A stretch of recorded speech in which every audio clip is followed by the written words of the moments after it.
Il ne suffit pas d'être génial pour réussir, il faut surtout anticiper. Dans la vie, c'est toujours ceux qui ont un coup d'avance qui réussissent, pas les surdoués. Bienvenue à tous, bonjour, merci d'être en direct avec nous sur RTI1 pour un nouveau numéro de C'est Midi. Nous vous souhaitons une belle réussite cette semaine dans tous vos élans, dans toutes vos initiatives. Et c'est avec plaisir que nous reprenons du service. Bien sûr, jour après jour, on est à l'antenne pour ne rien rater et partager avec vous toutes les émotions de nos invités, témoins. Il va y en avoir aussi aujourd'hui, au cœur de cette émission, l'histoire inspirante d'une jeune femme battante dont le parcours fait de fortune et surtout bonne et mauvaise, ou encore on dirait en anglais de Miss Fortune, fortune et Miss Fortune, ou de bonne et mauvaise fortune, devrait nous envoyer énormément de leçons. Je vous prie, mesdames et messieurs, d'ouvrir cette émission toujours avec la belle ferveur sympathique de notre chaleureux public.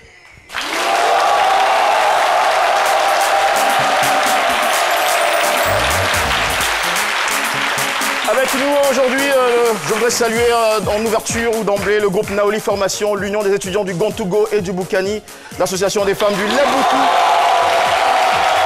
les étudiants de l'université privée ISGMA de Cocody et le fan club C'est Midi. Merci beaucoup à vous de nous entourer. Et j'aurai encore besoin de vous pour saluer cette dame fragile, mais toujours debout, rien que pour vous servir, Cassandra sur le plateau de cette émission. Il y a la collection de chapeaux la plus riche de la RTI, c'est notre doyen, on l'aime bien, le doyen Cassis.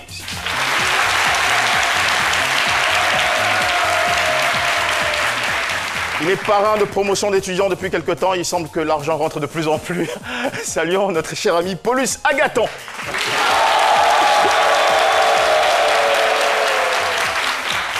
Merci de vous installer confortablement, chers amis, mesdames et messieurs, chers étudiants, et voilà, tous ceux qui nous visitent en direct sur ce plateau. Le thème de ce jour, après avoir investi pendant 10 ans dans un business, je risque de tout perdre en 24 heures. C'est l'histoire surprenante et peut-être même, je devrais dire, écœurante de notre invité témoin.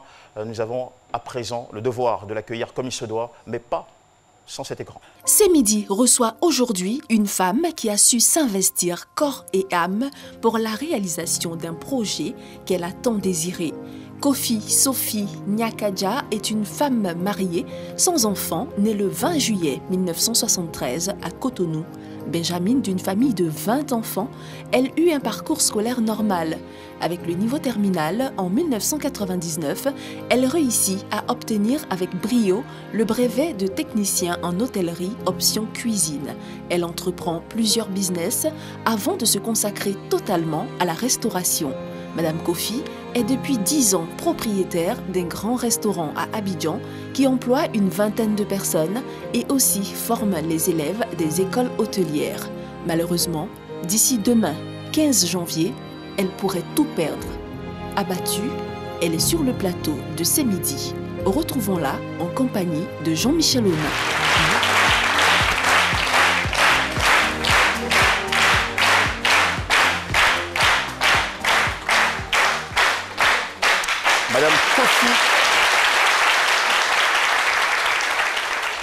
Madame Kofi Sophie, bonjour et bienvenue sur le plateau de C'est Midi. Bonjour, monsieur. Comment allez-vous, moralement, bien. Psychologiquement? Ça va. Et physiquement aussi? Nickel. En bonne forme, c'est beaucoup mieux que notre chère amie Cassandra avec sa petite couche de sparadrap. Alors, nous allons tout de suite recevoir, après avoir échangé quelques salutations avec vous, notre cher humoriste, Dr Philo. Il a toujours un avis sur toutes les histoires, on ne sait pas comment il fait, mais il ne manque pas d'inspiration. Et Philo, c'est juste après ça. Le thème du jour, selon Dr Philo. Non, mais ça va. Non, c'est bon. C'est bon, je suis pas du tout content ce matin, c'est bon. Et pourquoi Non, mais ça va pas. Alors, pour ceux qui ne me connaissent pas, je suis M. Axel Robinson. Je suis opérateur économique dans ce pays pendant 10 ans. Et à un moment donné, quand l'État de Côte d'Ivoire avait des difficultés, c'est moi qui ai payé les fonctions de ce pays. Oula. Alors, regardez que ce soir, ça va. Je ne suis pas content. Et je construis des immeubles à Abidjan, on veut démolir ces immeubles. Qui veut vous démolir l'État. J'ai tellement porté ce pays dans mon cœur que la cravate même aux couleurs du pays. Et regardez comment je suis devenu. Je me flotte. Comment attends? Mais ça passe. Mais je gagne. Non. Apparemment, le costume n'est pas aux couleurs du pays. Non, c'est pas costume aux couleurs. Au fait, ça, là, c'est parce que j'ai des problèmes. En 2 jours seulement, quand on m'a annoncé la nouvelle, comment j'ai fondu. Sinon, moi, ça me rentrait pas. Ça me rentrait pas. Mais Et j'ai même tous les documents afférents ici. J'ai même, vous voyez, j'ai la topographie même de mes terrains. Monsieur Jean-Michel, vous pouvez vérifier avec moi. Hein? J'ai toutes les cupidités ténacières qui pourraient adhérer au sens illégal de ma position. Je ne suis pas sûr de comprendre ce que vous dites, encore moins vos documents. C'est pas votre domaine, mais alors, c'est pas votre domaine. Mais c'est pour vous dire que, madame, je suis dans la même situation que vous, hein, car votre thème, après avoir investi pendant 10 ans dans un business, je risque de tout perdre en 24 heures. Moi, j'ai construit 10 immeubles, vous avez investi pendant 10 ans. Et moi, j'ai payé les fonciers pays pendant 10 ans. Donc, c'est même 10 là. Mais ce que je vais vous dire, madame, moi, je suis dans la même situation. Donc, je vais partager mon expérience avec vous. Si vous avez déjà la vie, vous êtes déjà en vie, c'est l'essentiel. Même s'ils veulent, ils n'ont qu'à tout prendre. Il y a des gens qui sont sur les lits d'hôpitaux là-bas. Hein. Eux, ils ne pensent même pas avoir 100 francs. Mais eux, ils veulent seulement être en vie, venir se frotter aux uns aux autres. C'est quand tu as bonne santé, tu penses à l'argent. Madame, non, c'est clair. Il faut qu'on se dise la vérité. C'est quand tu as bonne santé que tu penses à l'argent. Le matériel, c'est long. Tant que tu as envie, tu peux réaliser tes projets à n'importe quel moment. Mais en même temps, vous dites, c'est vrai, je peux vous dire. Jean-Michel, oui, mon cher en même temps que vous êtes en train de vous dire que dans 24 heures, vous pouvez tout perdre, dites-vous en même temps que dans 24 heures, vous pouvez tout récupérer. Parce que tout peut arriver à tout moment. C'est pourquoi les matchs de football, c'est important. Regardez penalty par exemple. Quand tu gagnes la penalty, tu es content parce que tout peut basculer d'un moment à l'autre. Au bout du suspense. Drogba disait quand il marque à la dernière minute. Le DD 11. Et vous pouvez remporter ça. Et c'est ce que je veux dire. Et en même temps, profitez pour dire. Si c'est une histoire de déguerpissement ou autre, de contrat et autres, je ne sais pas si c'est le cas, parce que moi c'est le cas qui m'arrive. Prenez le temps de bien lire les contrats. C'est un conseil que je donne. Nos parents, généralement, quand ils arrivent, souvent les gens, bon, ils jouent avec la naïveté. On leur donne des documents. Bon, après, tout le tombe sur eux. Donc c'est le conseil que je viens de donner. Madame, gardez espoir. D'un moment à l'autre, vous pouvez récupérer vos biens. C'est ce que je voulais vous dire. Merci si beaucoup, vous voulez, je reste pas sur le plateau avec vous parce qu'il y a Après les conseils avisés et inspirés par l'expérience, enfin la pseudo-expérience de Dr Philo, oui. Quelle serait votre réaction, vous, si vous étiez sur le point de tout perdre après plusieurs années d'investissement? Nous avons chargé Chris Paterna-Sémian de vous adresser la question. Chris Paterna-Sémian, c'est votre opinion. Et salut Jean-Michel, je suis très heureux de vous retrouver. Entreprendre, c'est prendre une multitude de risques, mais c'est aussi miser une partie de ses épargnes sur un projet qui nous tient à cœur. Et quelle serait votre réaction si vous étiez sur le point de tout perdre après plusieurs années d'investissement? Votre opinion nous intéresse. Une déception d'abord. Ensuite, s'asseoir, analyser les insuffisances qui ont fait que le business n'a pas marché. Parce que il me paraît quand même assez important de regarder soi-même ces insuffisances et regarder un peu l'environnement des affaires et ensuite tirer les leçons. C'est clair que c'est pour tomber dans un stress pas possible. Hein. Je vais me redonner des forces, frapper à toutes les portes, comme on le dit. On n'a pas trop la culture de l'entrepreneuriat, de toutes ces choses-là. Donc, on se lance dedans et après, tout dégringole. Voilà. Il faut faire une bonne formation, à mon avis. Moi, j'ai mon restaurant. Et ça fait 3 ans, 4 ans. Ce que j'attendais, ce n'est pas ça. Mais je tiens toujours à voir plus. Donc, comme c'est une question de passion et puis je tiens à ça, je continue. Dans tous les métiers, il y a des risques, mais il faut risquer pour avoir gros. Pour quelqu'un, ça dépend de votre revenu. S'il se trouve qu'après, vous n'avez plus de revenus, je pense que c'est la catastrophe. Mais si ça trouve que vous avez d'autres revenus, il faut se dire que la vie n'est pas facile. Il faut encore réinvestir et tout voir. Et peut-être que vous avez pris une mauvaise tournure et que en retraînant, cela peut vous permettre d'arriver à bon port. Travailler à son propre compte aujourd'hui est la carrière idéale, mais les défis à relever sont nombreux. À vous le studio. Merci beaucoup, très cher Chris Paterna-Sémian. Bonjour et encore une nouvelle fois, bienvenue. Merci. Cher invité, témoin, Kofi, Sophie, vous êtes mariés, sans enfants. Vous êtes issu d'une famille nombreuse et modeste, brevetée en hôtellerie depuis 1999. Vous avez dû charbonner, tâtonner, prendre de nombreux petits boulots allant de la fabrication de pousse-pousse, que nous appelons ici à Abidjan Wotro, jusqu'à la gestion de cabines téléphoniques en passant par le lavage de voitures. Un système D qui a duré 10 ans. jusqu'à la création, enfin, de votre restaurant en 2010, grâce à vos économies.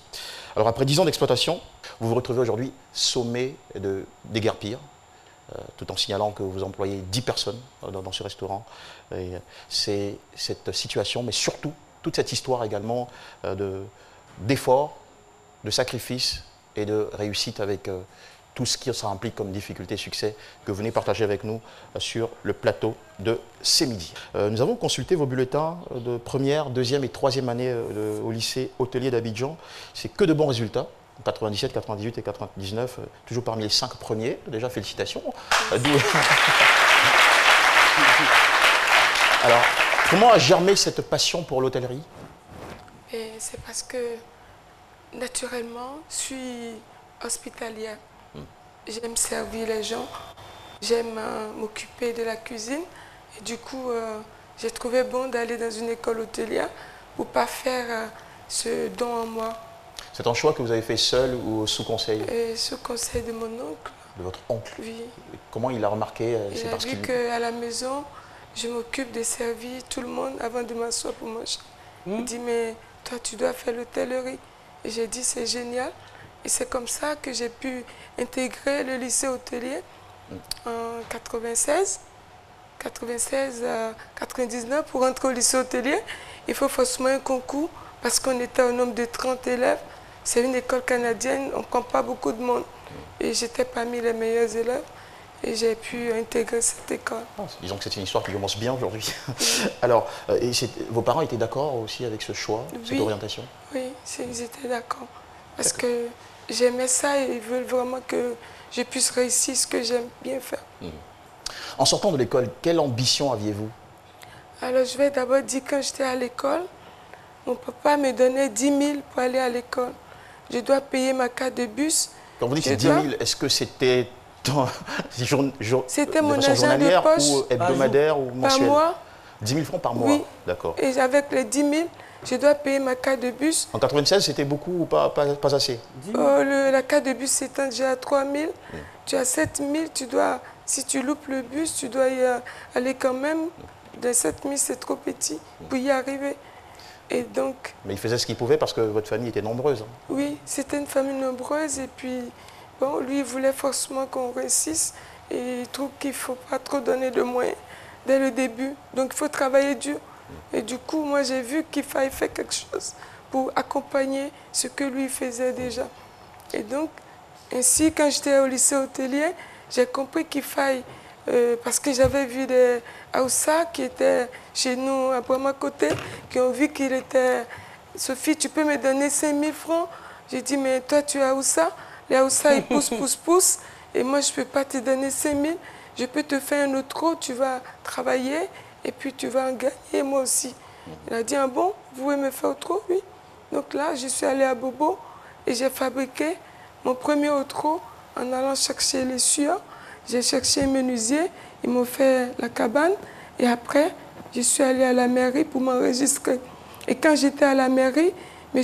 Bayoro, il est à la mairie, il m'a dit, mais qu'est-ce que tu fais comme ça? Une femme à la mairie d'Adjamé. D'accord. Okay. Il dit, mais vous allez pousser au trot? J'ai dit, non, je vais fabriquer au trot. Et puis, les Aoussa vont pousser. Parce que j'étais allée au marché, j'ai vu que pour des petites affaires, les Aoussa demandent 2000, ils demandent beaucoup. Donc, j'ai fabriqué mon premier auto et j'ai commencé par gagner 500 par auto. Et après, j'en ai fait 10. Comme quoi, bien qu'étant élève ou étudiant, on peut déjà, à partir de petites idées, se faire de l'argent pour augmenter son argent de poche. Oui. C'est ça, en fait, que cette expérience nous enseigne. Oui. Bah, c'est bien. Ma question tout de même, est-ce qu'en sortant de l'école, vous aviez un rêve précis après votre diplôme? Oui. Comment vous vous projetiez? Vous vouliez devenir quoi? Je savais que si je sortais de l'école, j'allais construire un hôtel, Sophie Hôtel d'Abidjan. Ah, mais ça prend du temps pour construire un hôtel, ce sont des millions. Oui, il faut y croire. Vous avez un grand rêve? Hein? Oui, il faut rêver gros pour avoir un peu. Donc, moi, je rêve un peu. Vous l'avez dit, rêver grand pour avoir un peu. Et Ça a commencé par un peu, parce que vous n'aviez pas assez.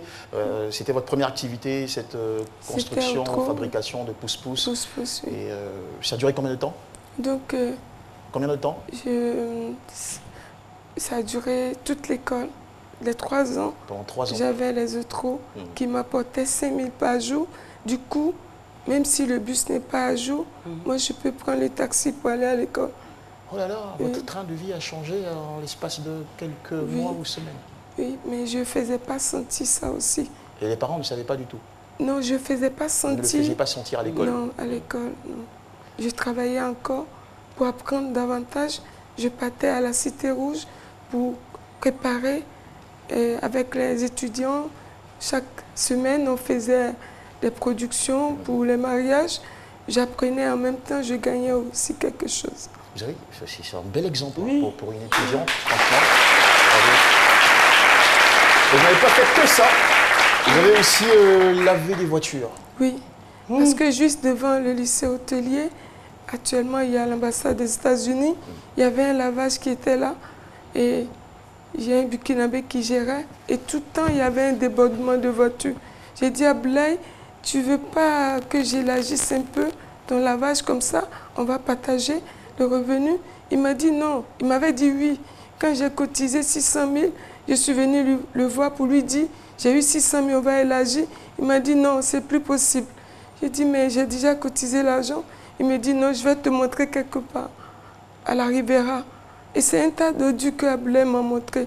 J'ai dit, mais ça c'est un tas d'ordures. Qu'est-ce que je vais en faire? Il m'a dit, non Sophie, tu peux transformer. J'ai dit, ah bon? Mais il n'avait pas tort? Il n'avait pas tort.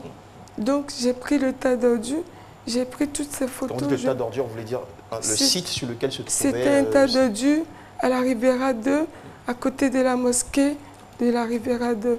La petite mosquée, à côté juste, il y a la pharmacie Belle On va pas donner de nom, attention. Non, ok, excusez-moi. Je vous en prie, donc, ça peut arriver. c'était un tas d'ordures et j'ai transformé ce tas d'ordures en lavage de voitures.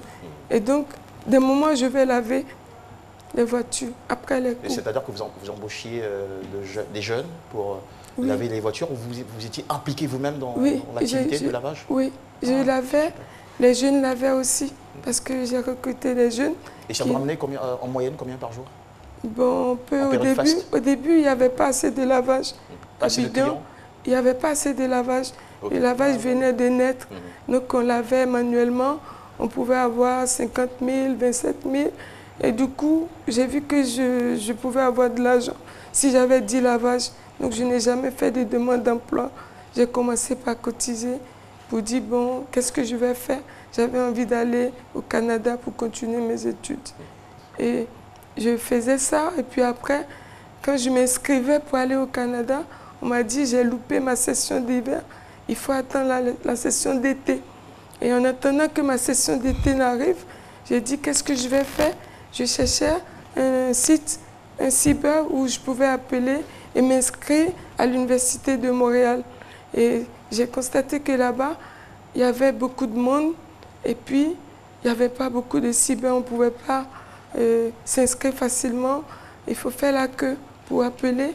Ça coûtait cher, 2000 ou 1000 francs. J'ai dit non, je peux faire aussi des cyber. En fait, votre stratégie, elle est simple. C'est-à-dire que quand vous réalisez qu'il y a un besoin quelque part, vous transformez le besoin en affaires que vous proposez au marché et ça vous permet de gagner encore plus d'argent et de hisser vos rêves encore plus haut. Je pense que tous les étudiants, tous les élèves qui regardent cette émission devraient s'en servir. C'est une très très belle inspiration, Madame Kofi Sophie. Alors, pendant 10 ans, vous êtes passé d'une activité rémunératrice à une autre. Durant toutes ces années-là, où viviez-vous? J'étais à Djamé, à Bramacoté. En famille? Oui. Toujours en famille, malgré le fait que vous gagnez toutes ces sommes d'argent? Non, après, je suis partie. À quel moment quittez-vous la maison? Quand j'ai fait le cyber, j'avais des cyber, des téléphonies. Des Il y en centres avait d'appel, beaucoup, des centres d'appel. Et j'ai vu que j'avais commencé par avoir de l'argent. Je suis allée louer une maison au Maroc. Et les parents étaient d'accord que vous quittiez la maison? Oui, parce que quand je finis de travailler, le temps de rentrer, il était tard. Donc je me suis rapprochée de mes affaires. Donc je me suis installée au Maroc. D'accord. Oui, une question de Cassandra. C'est pas une question, je voulais juste vous dire que c'est un exemple et un bel exemple d'humilité. Parce que c'est pas donné à tout le monde d'aller laver les voitures, aller essayer. Vous avez fait toutes sortes de boulots pour pouvoir vous en sortir et c'est un très bel exemple d'humilité. Je vais juste vous dire ça en fait. Merci. Voilà, merci. C'est super. Merci Cassandra. Et toujours dans la quête de vos rêves, dans la poursuite de vos ambitions, vous êtes retrouvée de 2013 à 2015 en France pour un renforcement ou une formation en hôtellerie. Comment avez-vous obtenu cette opportunité? J'ai vu que il faut approfondir ses connaissances, toujours pour servir, pour réussir au pays. Quoique vous n'aviez pas encore eu un boulot ou une position dans le domaine pour lequel vous aviez étudié. Non, je n'avais pas de boulot parce que le boulot de l'hôtellerie est très difficile. Logiquement, la cuisine, ce n'est pas pour les femmes. Parce qu'il faut soulever des bahuts, il faut casser des os, c'est pour les hommes. Et moi, j'ai choisi la cuisine. Et donc, il faut... Vous avez fait un brevet, oui, il faut... d'hôtellerie en option cuisine. Cuisine. Donc, il faut évoluer. C'est quoi la particularité quand on fait une option cuisine? Option Qu'est-ce qu'il y a à l'intérieur? Vous allez faire la cuisine, vous allez faire le froid, le chaud, toute la brigade de la cuisine. Alors qu'il y a le BT qui fait la salle, il y a l'employé d'hôtel qui fait le lit, il y a aussi la réception. Donc il y a plusieurs rubriques, plusieurs disciplines, plusieurs filières dans l'hôtellerie. D'accord. Vous savez qu'il y a de nombreux jeunes qui, après leur formation en Côte d'Ivoire, rêvent de poursuivre à l'étranger. Racontez-nous pour votre cas, comment vous avez réussi, vous qui rêviez aussi d'aller au Canada, finalement à vous retrouver en 2013 en France. Oui, je ne suis pas allée au Canada parce que pour aller au Canada, il fallait réunir beaucoup d'argent. Il fallait aussi avoir un parent qui... Ce qu'ils appellent sponsor. Sponsor, qui va vous avaliser. J'ai fait toute la démarche, mais à la fin... Mais sans succès. J'ai pas pu. Alors, comment elle est venue finalement l'opportunité de la France? Comme j'ai eu les moyens, je suis allée à l'ambassade pour demander un visa normal. À l'ambassade de France? À l'ambassade de France. Ils ne m'ont pas donné de visa. Mais c'est à l'ambassade d'Espagne que j'ai eu mon premier visa. Parce qu'ils étaient venus, ils ont vu que j'étais en train de bien travailler. Je suis voisine, de là-bas, j'ai voisine à l'ambassade de l'Espagne. Ils ont leur domicile à côté. Donc c'est là ils m'ont vu, ils ont dit, mais c'est notre voisine, oui, bon, on va lui donner une chance. Et c'est de l'Espagne que je suis allée en France pour la première fois. Grâce au visa Schengen? Grâce au visa Schengen. Bravo, c'est super. Alors, petite question avant d'aborder un point assez lourd de votre parcours. En quoi est-ce que ces connaissances acquises en France ont-elles eu un impact sur la qualité du service? Parce qu'entre-temps, vous aviez ouvert un restaurant à Abidjan. Est-ce que ce savoir acquis là-bas a impacté votre qualité de service à Abidjan, voire même votre chiffre d'affaires? Oui, en France, j'ai appris la nouvelle technologie de la cuisine, où on respecte beaucoup la marche en avant, la chaîne de froid, beaucoup d'hygiène, la nouvelle technologie, puisque tous les jours, ils inventent des accessoires, des couteaux, des ustensiles. Donc j'ai appris à m'améliorer en cuisine, à innover et à rêver sur comment développer l'hôtellerie ici chez moi, en Côte d'Ivoire. Du coup, vous avez revu votre business plan et ça vous a permis de faire beaucoup mieux qu'avant. Je ne suis pas restée là-bas. Je suis revenue après mon temps là-bas. Je suis revenue pour continuer à servir ici. Votre pays et faire des affaires en Côte d'Ivoire. Ok. Vous avez, pour le rappel, ouvert un restaurant qui a fonctionné jusqu'à... On en est à vous en êtes à votre 10e année maintenant de fonctionnement de ce restaurant. Et l'actualité sombre que vous traversez en ce moment, c'est que le bailleur, celui qui vous a accordé le terrain pour y exploiter votre restaurant, vous a sommé depuis quelle date déjà? Je pense avoir le document peut-être quelque part ici, ou sinon peut-être pas. Alors il vous a sommé depuis quelle date déjà de déguerpir, de quitter les lieux? 30 septembre. Depuis le 30 septembre. Oui. Alors de façon très rapide, expliquez-nous la situation. Bon, j'ai tout ce parcours de 10 ans après l'école. J'ai mis tout dans le restaurant. Vous avez fait des économies et vous avez investi toutes vos économies dans l'ouverture d'un restaurant? Oui, parce que le restaurant était fermé C'était un restaurant où le président recevait ses hôtes, président Chirac, tous les autres présidents africains. C'est un lieu de haut niveau. Dans quelle commune Pardon? Dans quelle commune? À Trècheville. À Trècheville, à Trècheville, sur le VG, en face de Kakomiaf. Il y a un grand restaurant qu'on appelle le restaurant. On va éviter les mentions de marque, s'il vous plaît. Okay, on ne marque pas. Alors, donc, ce restaurant, moi, j'ai vu que c'était fermé. À l'époque, ça s'appelait Soukala. Ah, pardon, excusez-moi. Bon, j'ai repris. J'ai dit, bon, il faut y mettre du sérieux. Il faut faire que ça soit un très bon restaurant. Donc, je me suis mise en 2010 à travailler là-dessus. Vous avez, vous avez investi combien de francs CFA dans ce restaurant? C'est ça qui m'intéresse. Ben, c'est beaucoup. Combien? C'est beaucoup plus que l'immeuble que vous avez fait à mon endroit. Moi, je ne connais pas le restaurant. Hein. Moi, je ne connais même pas ce que vous... Ça peut dépasser 100 millions. Oui, s'il vous plaît. Le matériel de l'hôtellerie, s'il vous plaît, ça coûte énormément cher. Ouais. En 2015, j'étais en France. Quand j'ai vu qu'il y avait... Puisque là-bas, les gens ferment toujours. Et ces 100 millions, c'est le fruit de vos économies toute seule? Non, ou bien vous avez été appuyé par votre mari parce que vous êtes... Non, j'ai pas eu d'aide, j'ai pas eu de crédit d'une banque. Je n'étais pas mariée. Aucune aide dans d'investissement? Pas rien du tout. Mais j'ai pris des crédits. D'accord. Beaucoup de crédits. Okay. Que je n'ai pas pu épurer encore jusqu'à aujourd'hui. Malgré les 10 ans d'exploitation? Oui.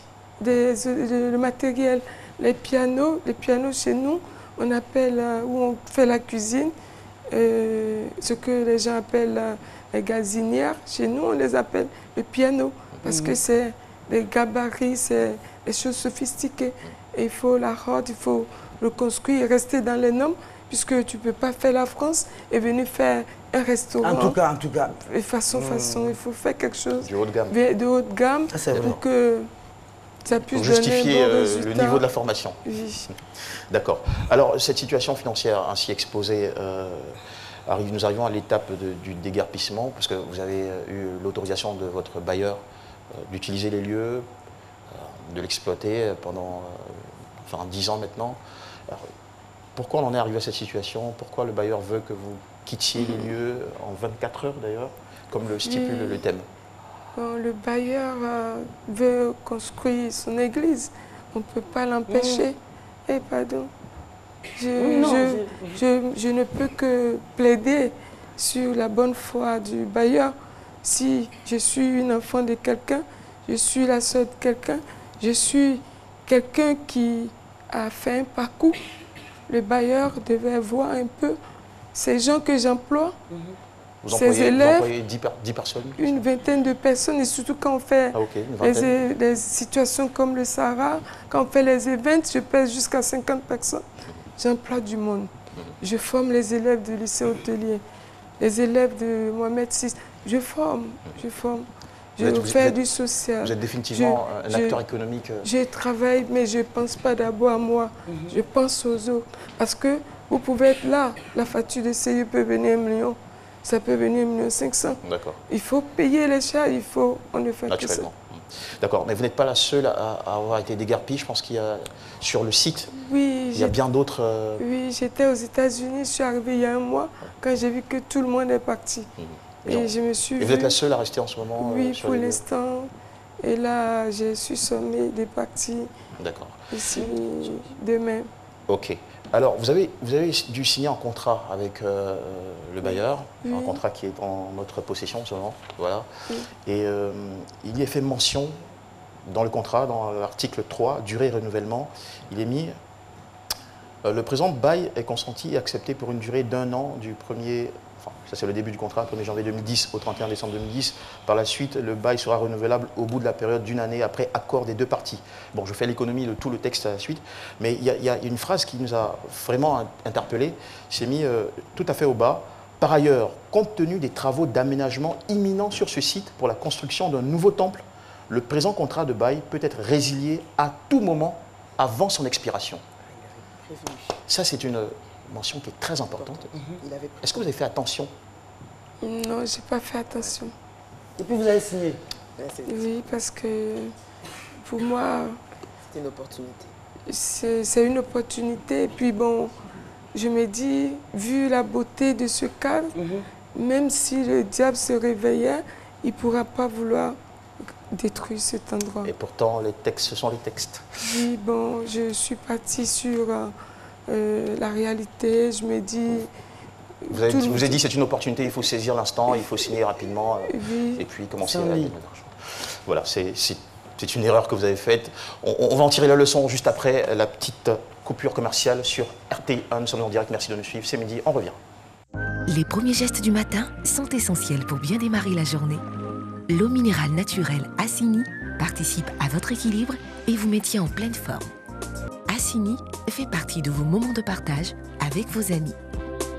Assini partage vos instants de complicité en famille. Au sport, au bureau, entre amis ou en famille, l'eau minérale naturelle Assini est présente et partage vos instants de vie. Un produit NBC. Nous sommes de retour pour la seconde partie de cette émission. Merci à tous et à toutes à la maison de nous suivre. C'est midi, chaque jour des histoires inspirantes. C'est le cas d'ailleurs ce mardi, celle de Kofi Sophie, une Ivoirienne battante qui a exploité pendant 10 ans un espace commercial, c'est-à-dire un restaurant. Et elle a été sommée à travers une lettre depuis 6 mois maintenant de déguerpir. Il ne lui reste plus que 24 heures pour le faire. Elle a choisi ce moment-là pour venir partager son histoire avec nous sur le plateau de C'est midi. On va en tirer toutes les leçons ensemble. Alors, Madame Kofi Sophie, nous allons prendre quelques questions parce que il y a énormément d'attention sur les réseaux sociaux eu égard à votre cas. Nous allons nous adresser maintenant à notre cher Paulus Agathon. Alors Jean-Michel, c'est beaucoup de messages d'encouragement qui parviennent sur la page Facebook C'est midi. Et en termes de questions, j'ai le message de Kwame Maximin qui dit qu'est-ce que vous avez fait depuis tout ce temps, donc depuis le 30 septembre, pour essayer d'éviter les 24 heures noires qui s'annoncent pour votre business? Et comme je le disais, nous avons également des messages d'encouragement.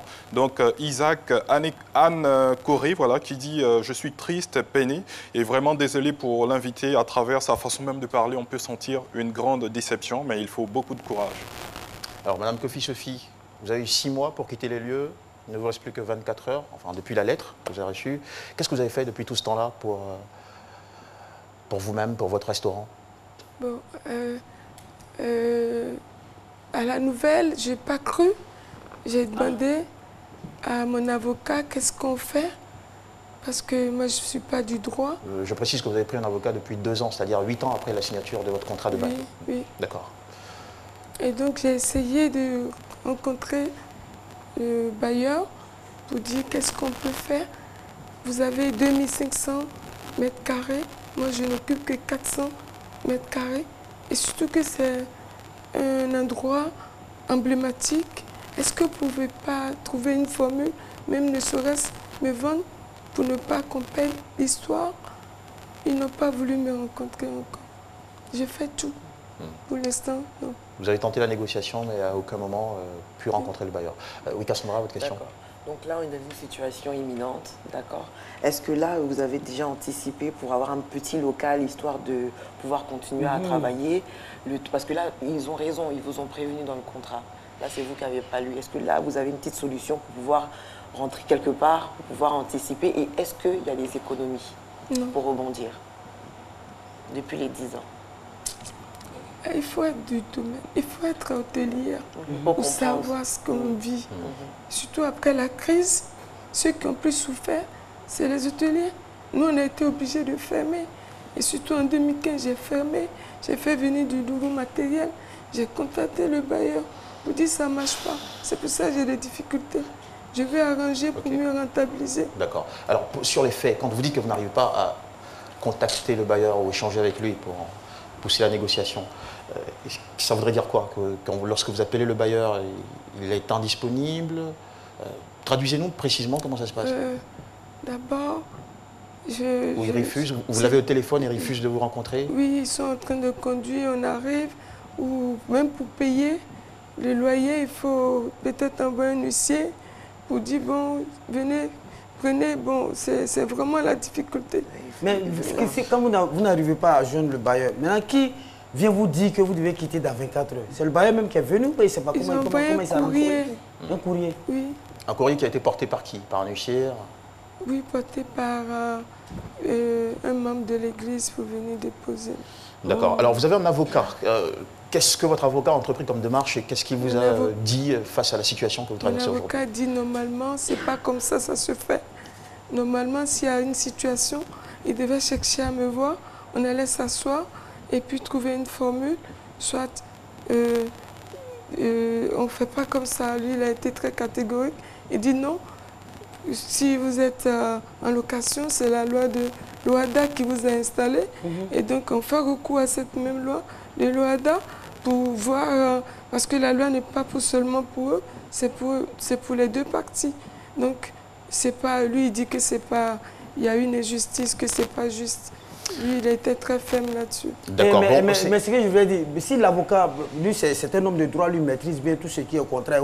La partie que Jean-Michel a lu, que d'un moment à l'autre, on peut vous déguerpir. Lui aussi, lui n'a pas lu la partie là aussi. Normalement, il devait lire la partie et puis aller vers eux, anticiper pour dire, ah, il y a eu une erreur ici.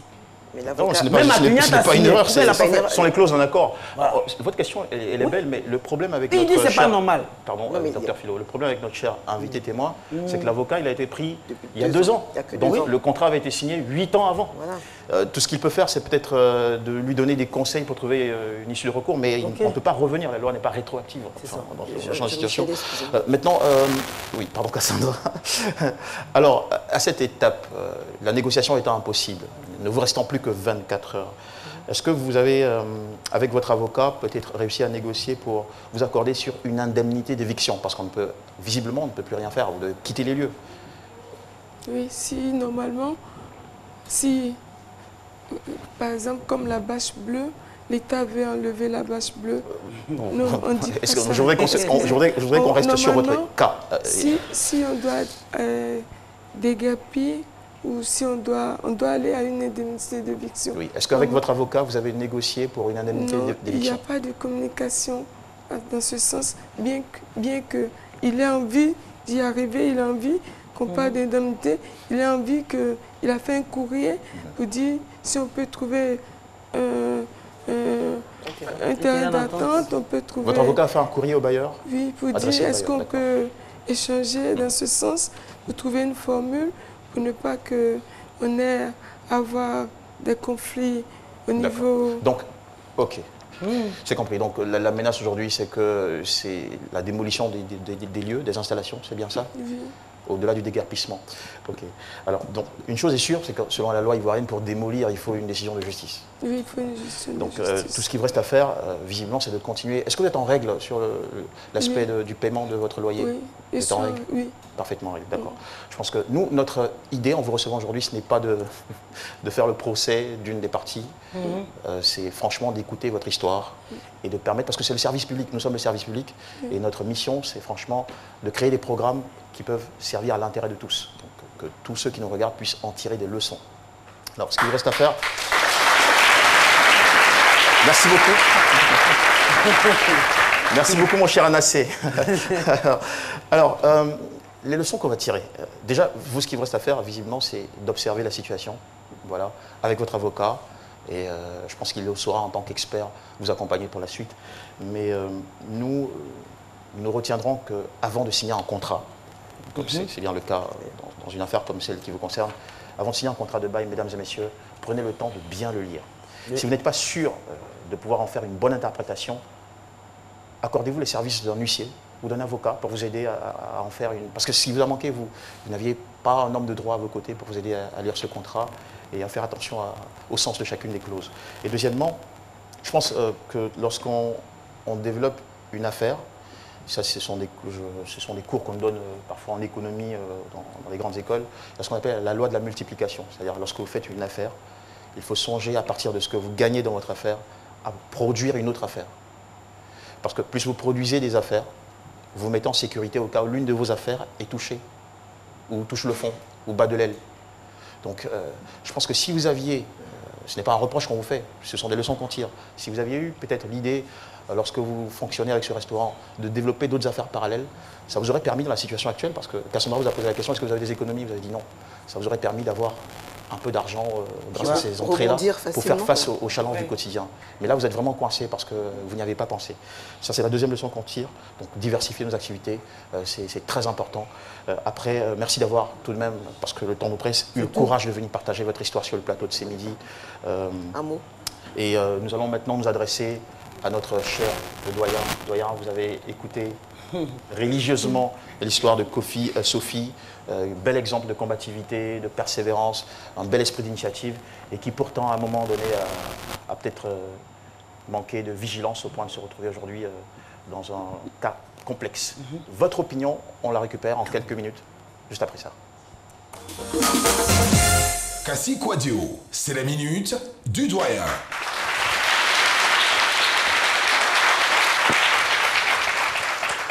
Moi, j'ai appris comme ça qu'il y a une expression que j'ai entendue dans ce sens-là, qui dit « No pitié in business ». Ah oui. Ça veut dire qu'en business, il n'y a pas de pitié. Chacun tire la couverture de son côté. Je voudrais savoir, est-ce que vous avez fait une étude de votre projet avant de l'asseoir? C'est ce qu'on appelle le business plan. Le projet, non, l'étude même du projet de restauration. Ça s'appelle un business plan. Pour aller prendre la location, pour aller prendre le local et puis vous implanter pour faire votre restaurant. Est-ce que vous avez pris soin de faire une étude de projet? Non. Vous ne l'avez pas À fait? l'époque, je ne l'avais pas fait. Ben, si, quand on veut sortir de l'informel, il faut bien faire.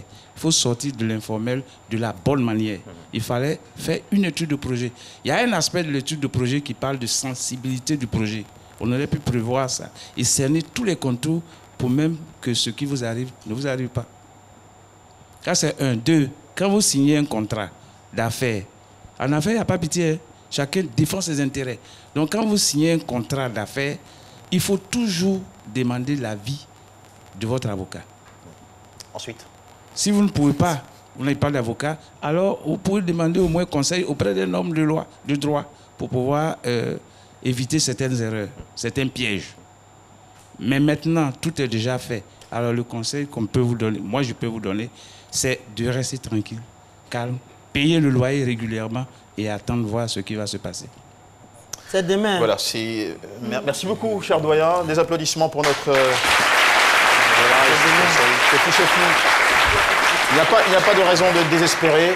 Voilà, je pense je crois que dans le cas qui vous concerne, avec votre avocat, vous trouverez les moyens d'être indemnisé suite à cette éviction qui guette. Merci d'être venu nous voir sur le plateau de C'est Midi. Vous nous avez servi à beaucoup de choses tout de même. Et nous vous raccompagnons en vous apportant tous les encouragements possibles. Malheureusement, le temps ne nous permettra pas de continuer. Merci beaucoup. Merci infiniment. Voilà, nous allons devoir... Pardon? Je voulais plaider pardon. Tout ce que... Puisque le doyen l'a dit, je demande pardon pour que la négociation est... D'accord. Qu'on ait pitié de moi. Il n'y a pas de souci. De toute façon, on espère nous aussi. On a bon espoir. Merci beaucoup. Allez, la suite de cette émission, mesdames et messieurs, en compagnie, c'est bien Cassandra? C'est vous qui allez tout de suite faire la soudure? D'accord. On vous attend avec l'actu cinéma. C'est bon pour aujourd'hui, mais ça ne sera pas le même cas dans 2 jours, parce que votre visite technique expire dans 48 heures. Ça, c'est pas un problème. Je vais donner l'argent et la voiture à mon mécanicien et puis il va les régler ça à la FICA. D'accord. Hein? Pardon, si tu veux, tu lui donnes la voiture. Mais pour les frais là, il faut payer ça par Move Money. C'est plus sûr. Avec Move Money, payez vos frais de visite et revisite technique de la SICTA en tapant étoile 155, étoile 3, étoile 5, étoile 1, dièse. C'est rapide et sûr. Avec Move Money, profitez! Cassandra Assamoah, c'est Clap Média. Alors, j'avoue que j'ai le front qui brille, l'huile d'Aloco ce midi. Un peu de transpiration. Est-ce qu'on va transpirer en salle en regardant le film que vous nous proposez aujourd'hui? Non, c'est un film d'animation. D'accord. Oh là, c'est plus voilà, bon enfant. Voilà, bon enfant, sympa, relax drôle. et tout. Voilà. Ok. C'est ça. Allez. Alors, je vais vous présenter le film Les Incognitos, un film de Nick Bruno.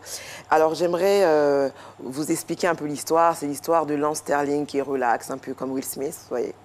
Et après, avec son ami, un peu le génie, là, ils vont s'unir pour pouvoir sauver leur petit monde. On regarde quelques images et on se retrouve tout de suite. Merci. Vous savez à quoi on reconnaît le plus grand espion du monde. Lance Sterling. Lance Sterling.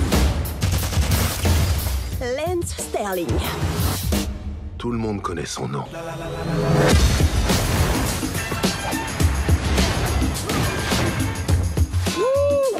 Soyez pas mauvais perdant, vous avez pu rencontrer Lance Sterling.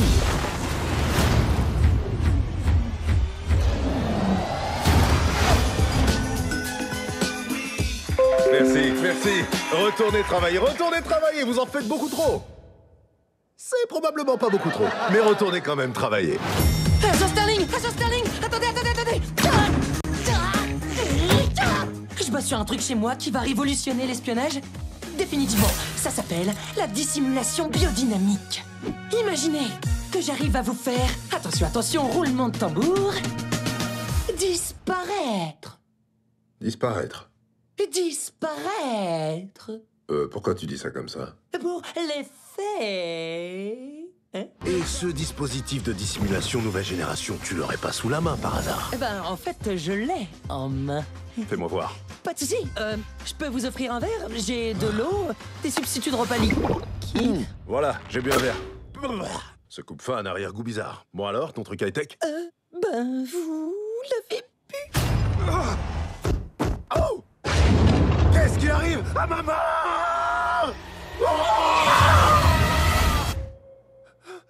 Ça.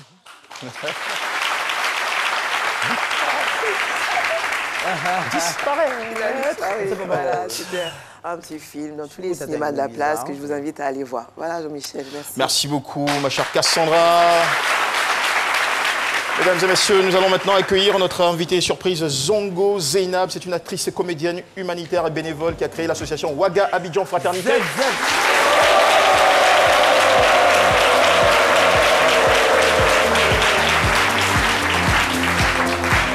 Bonjour, bienvenue. Merci. Comment allez-vous? Ça va bien.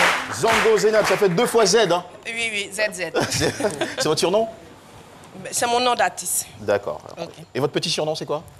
Chou. Chou. Ah, c'est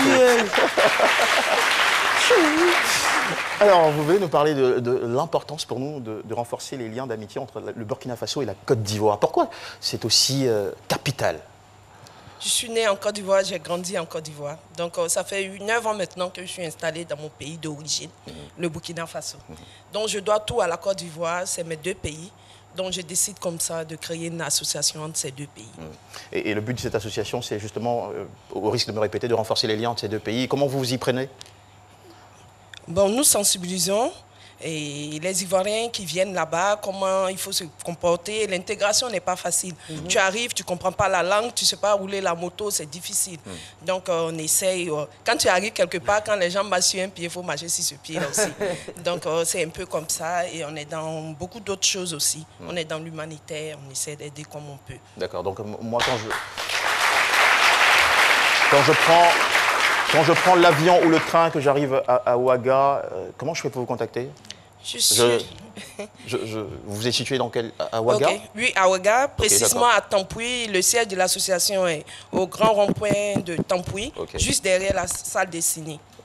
D'accord. Au pays du poulet flambé. Oui, on vous attend avec du riz soumala. Bien sûr. Vous avez une actualité particulière ou ça ira? C'est bon? Oui, actuellement, nous sommes plus focalisés sur les déplacés et on essaie d'aider les déplacés comme on peut. D'accord. Merci beaucoup. C'était Zongo Zeynab, avec elle on embrasse tout le Burkina qui nous regarde. Yep. Merci beaucoup. Et nous remercions également dans la foulée le groupe Naoli Formation. Le groupe Naoli Formation. Vous êtes super. L'Union des étudiants du Gontougo et du Boukani. Ils sont beaucoup moins nombreux, ça s'entend. L'association des femmes du Leboutou. Pas mal, dynamique tout de même. Les étudiants de l'université privée ISGEMA de Cocody. Tout petit mais beaucoup de bruit. Et le fan club C'est Midi.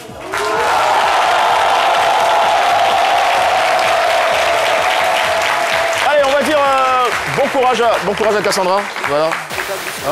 Prompt rétablissement, rapide retour en forme.